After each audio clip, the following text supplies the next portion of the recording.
Hello everybody, and today I'd like to read to you a chapter of A Little History of Economics. Chapter 22, The Big Push. Just before midnight on 6th of March 1957, the President of Ghana, Kwame Nkrumah, stood on a podium gazing down on a cheering crowd of his fellow citizens. For the previous 80 years, Ghana had been a colony, a nation ruled over by a foreign country. But as the clock struck 12, Nkrumah declared that Ghana was free forever. In that moment, his country became the first colonized Black African nation to gain independence. At the Polo Ground in the capital city of Accra, where the official celebrations were taking place, the British Union Jack, the flag of Ghana's old colonial ruler, was lowered, and a new red, yellow, and green one was raised. "Children of Ghana, arise and uphold your cause," sang the crowds. Ghana was a trailblazer. A few years later, the British Prime Minister, Harold Macmillan, talked of winds of change blowing through this continent, and during the 1960s, dozens of colonies in Africa and further afield gained their independence. Nkrumah made a single independent nation out of a patchwork of provinces and peoples.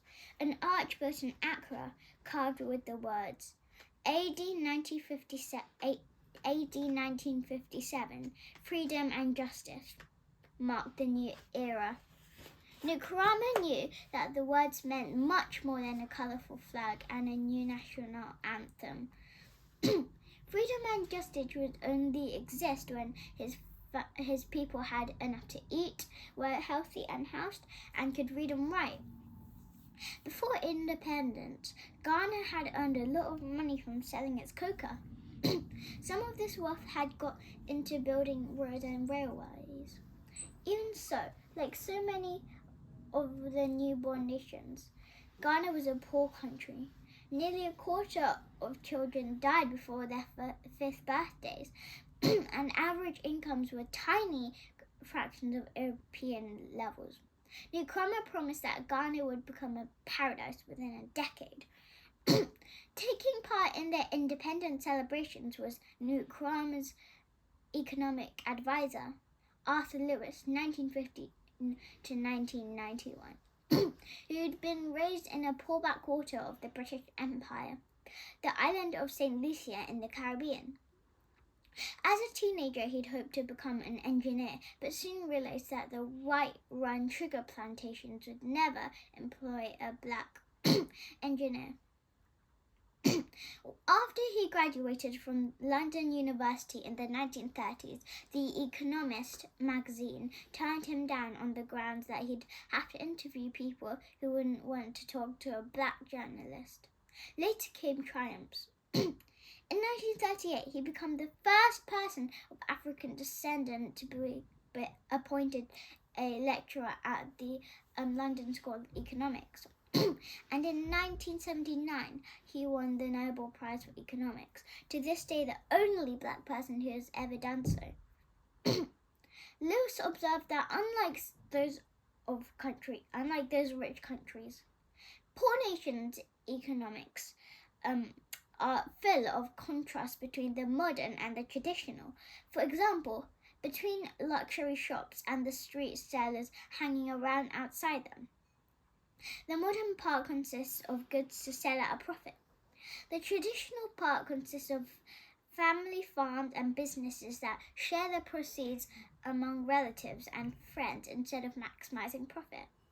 In a poor country, most of the economy is traditional.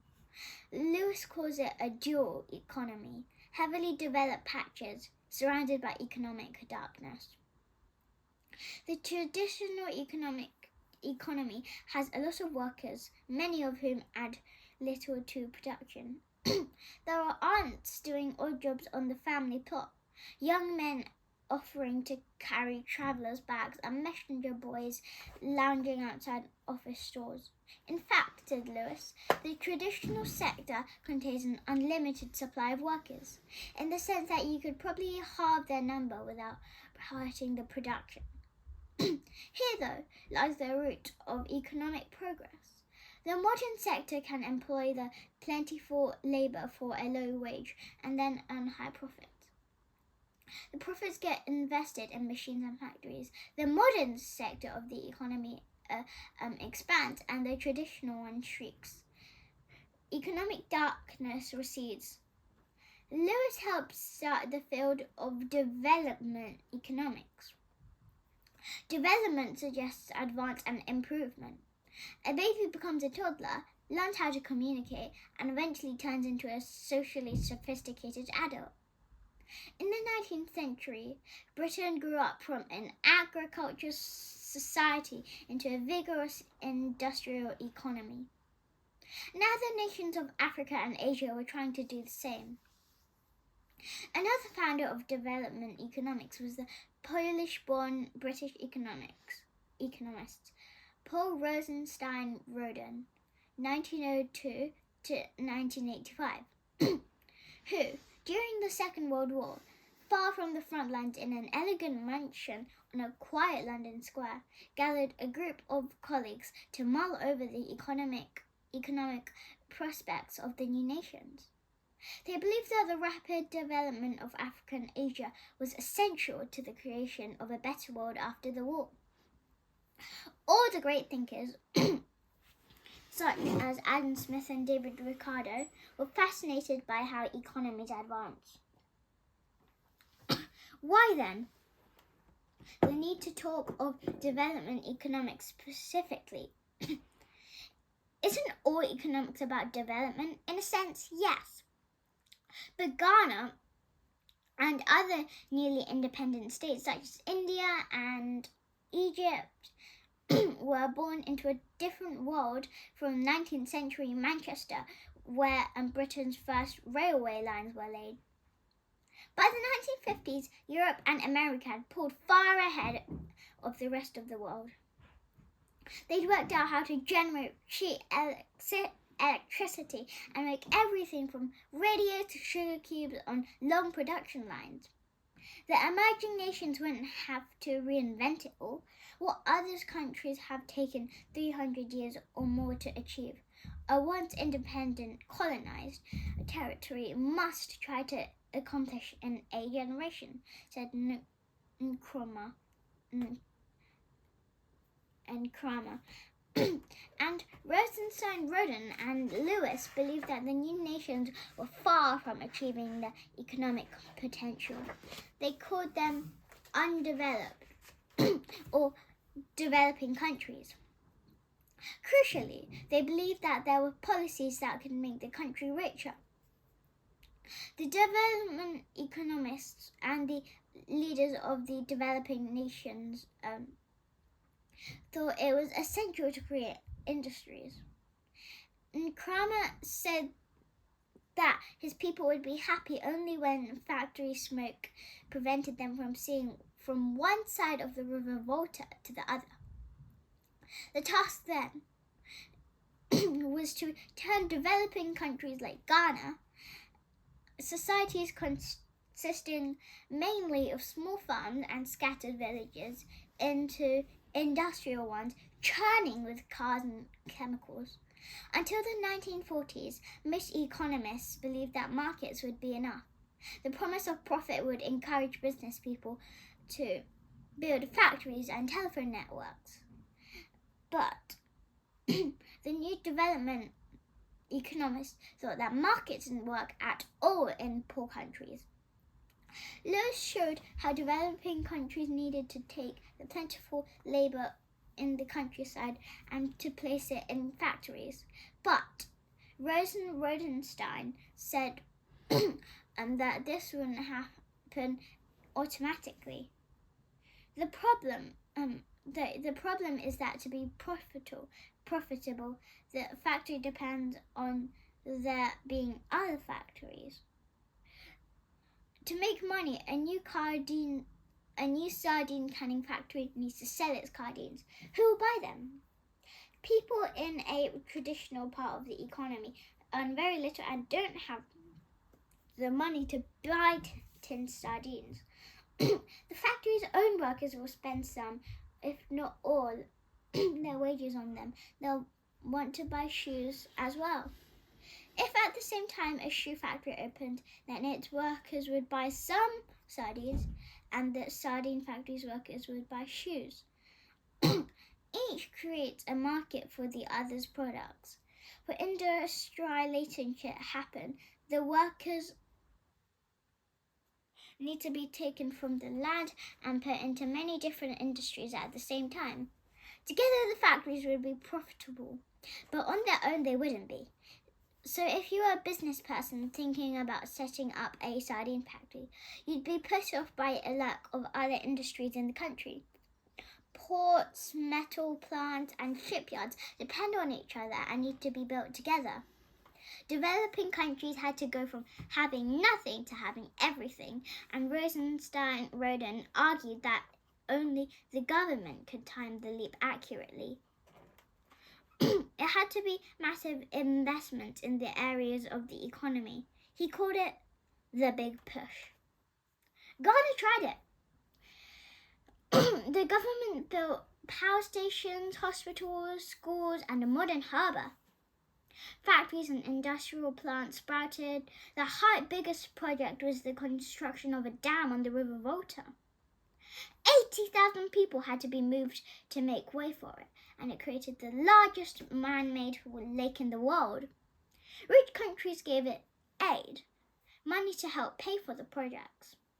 The government had high hopes that wealth was just round the corner. But a big push is a tall order, especially for new governments with little experience. In Ghana, it did give people hospitals, telephones, and clear water. They also created lots of inefficient firms. Many were complete duds. Mango processors plants were built even though there were few mangoes to be had. One huge factory could make more glass than the entire country could ever use. The firms didn't take off.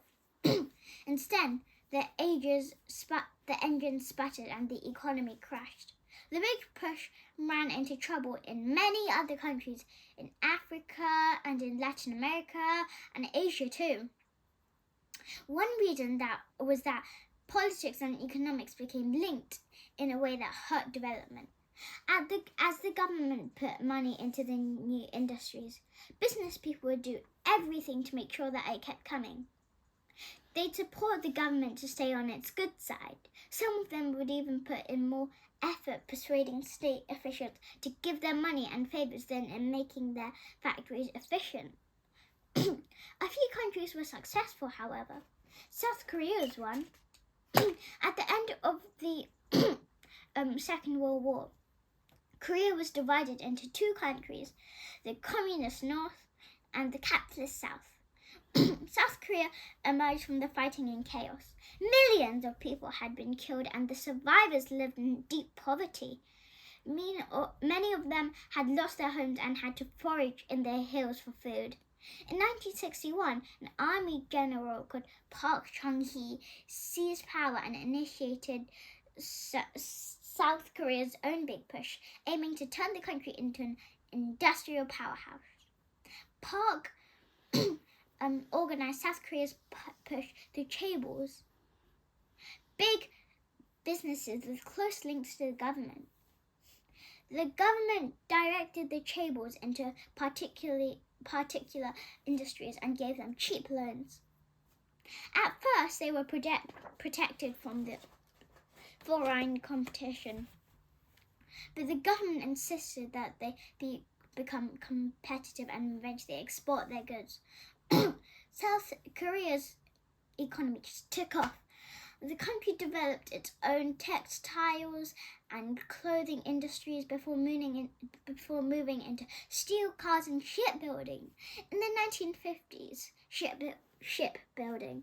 In the 1950s, North Korea had a stronger economy, but before North Korea had a stronger economy, But before long, the South had overtaken it and left many other developing nations behind as well.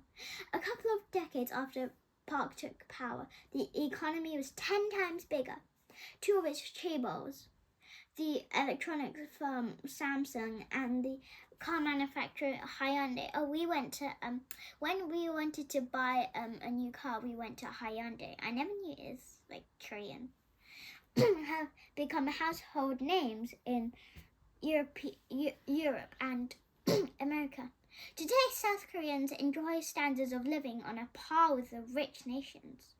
People call Park's feat the miracle on the Han River. What was exceptional about South Korea was that the government was able to stop the new industries from getting lazy.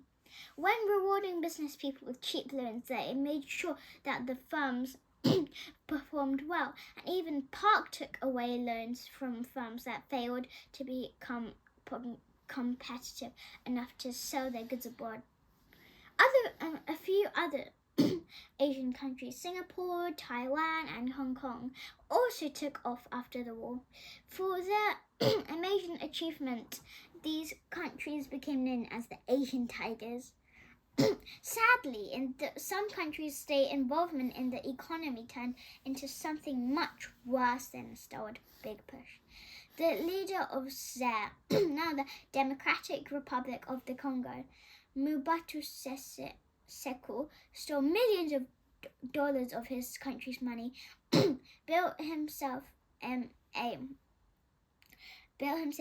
dozen palaces, and cruised down the Zaire River in a huge yacht furnished with oyster-shaped sofas and pink silk. Meanwhile, his people struggled to survive and the roads fell apart. So economists turned against the idea of the big push. In the 1980s, they told governments of both rich and poor countries to stop interfering in their economies. New free market policies for the development of poor nations were drawn up, like privatization, the selling off of countries owned by the state to private business people. They too proved a disappointment, and economists began to see that there was no single ignition switch for economic take-off to be pressed whenever governments choose. That's all for today. Bye-bye.